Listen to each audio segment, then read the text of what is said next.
Любознательные туристы, въезжающие в Иерусалим, как правило, обращают внимание на внушительную древнюю крепость на горизонте. Этот главенствующий над городом холм назван в честь пророка Самуила, Шмуэль-Анави, ведь именно с ним связаны многие события, произошедшего здесь. Здесь пророк судил Израиль. Здесь перед лицом Господа, этот термин означает храмовую службу, собирались колена Израиля. В древние времена здесь находился город Мицпе. В переводе Мицпе означает панорама. Открывающийся вид с горы соответствует древнему названию. Мицпа Биньяминова упоминается при описании северной границы надела колена Биньямина в книге Иошуа бен Нуна. Однако во времена войны всех колен против колена Биньямина именно в Мицпе собралось объединенное войско Израиля, чтобы наказать преступников города Гива Биньяминова. Эта война описана в 20 главе книги Судей. Сегодня, глядя с холма Мицпе на соседний холм, на вершине которого виден недостроенный дворец короля Хусейна, можно представить себе наших древних предков, которые возмущены поведением жителей Гивы и требуют выдать им преступников для справедливого суда, но жители Гивы отказываются, что приводит к почти полному исчезновению колена Биньямина. В ходе переговоров оба еврейских лагеря прекрасно видели друг друга. Раскопки на этом холме начинает еще легендарный Чарльз Уоррен в XIX веке, и раскопки продолжаются вплоть до 1963 года, до начала строительства дворца короля Хусейна, строительства, прерванного шестидневной войной. По приказу иорданского короля все раскопки были прекращены, засыпаны, закрыты и забыты. Видимо, очень не нравились иорданским властям находки, сделанные археологами. Арабам хотелось уничтожить следы нашего присутствия здесь, уничтожить их навсегда. Вот и затеял король Хусейн строительство дворца, фундаментом которого стал раскопанный дворец еврейского царя Шауля. Это было своеобразной демонстрацией того, кто в доме хозяин. Но время распорядилось иначе. Однако вернемся к древней истории. Видимо, после победы в войне с коленом Биньямина статус города Мицпе, как центрального города, где собирается весь народ, все колена Израиля, упрочился.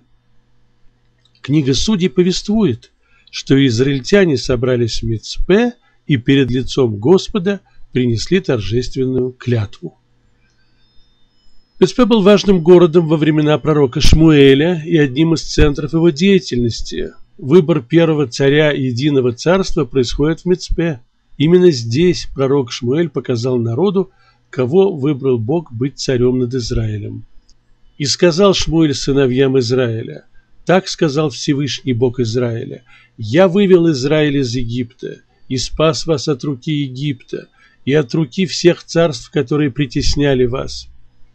А вы сегодня погнушались вашим Богом, который спасает вас от всех ваших бед и от всех ваших бедствий. И сказали ему, а вот царя поставь над нами». И дальше продолжал Шмуэль.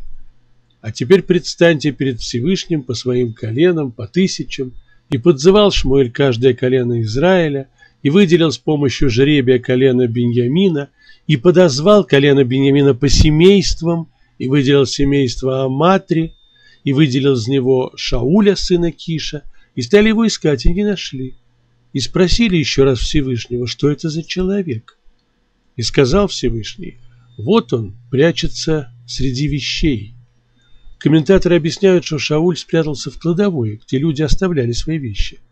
И побежали, и взяли его оттуда, и он предстал посреди народа, и вот он, выше всего народа, от плеча и дальше, на голову выше. И сказал Шмуэль всему народу, видите ли вы, кого избрал Всевышний? Потому что нет подобного ему во всем народе. И затрубил весь народ и сказал, да здравствует царь.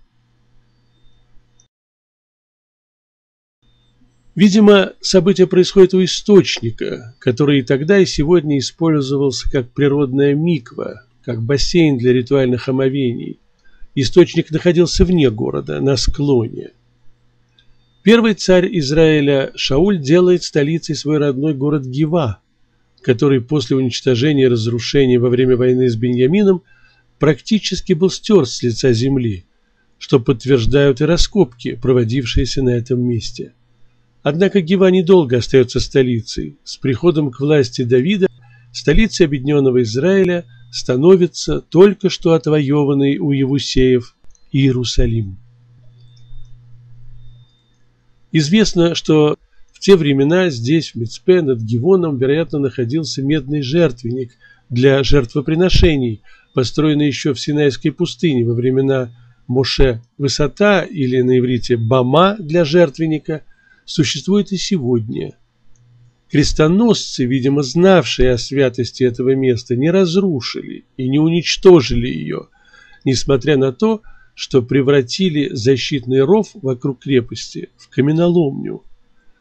А вот для чего крестоносцы оставляют будущим поколениям эти 3 столба, на этот вопрос у археологов пока нет ответа. Возможно, эти столбы отмечают место, где царь Шломо получил от Господа мудрость. С переносом ковчега Завета в Иерусалим и строительством храма город Мицпе на некоторое время теряет свое центральное значение в истории народа, но значение и статус города возвращаются, когда Иерусалим разрушен вавилонянами. После распада царства Шломо в 928 году до нового летоисчисления Мицпа превратилась в пограничный город Иудейского царства. Царь Иудеи Аса, внук Шломо, в начале IX века до нового летоисчисления, во время войны с израильским царем Башей, укрепил город.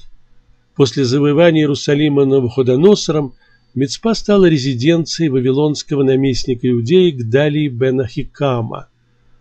Но должность наместника он занимал недолго. Во время празднования еврейского Нового года здесь, в Мицпе, его убил Ишмаэль бен Нетания из царской семьи, вошедший в тайный сговор с царем аммонитян. Вместе с Гдалией в Мицпе погибли присоединившиеся к нему жители Иудеи и избежавшие плена и изгнания воины. Был истреблен и находившийся в Мицпе вавилонский гарнизон. Это убийство повлекло за собой изгнание остатков народа из земли Израиля, вплоть до возвращения евреев в страну под руководством Эзры и Нехемии через 70 лет.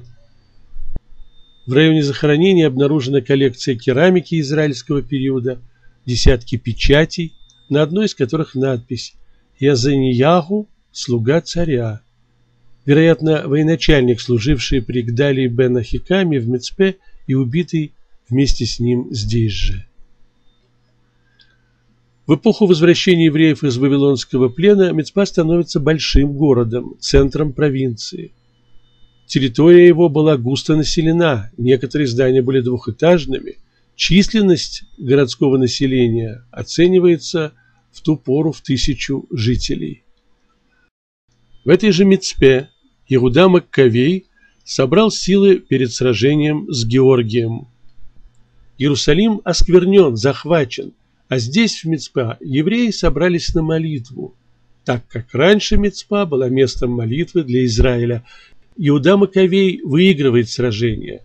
Вскоре после этого освобожден и очищен от эллинов Иерусалим.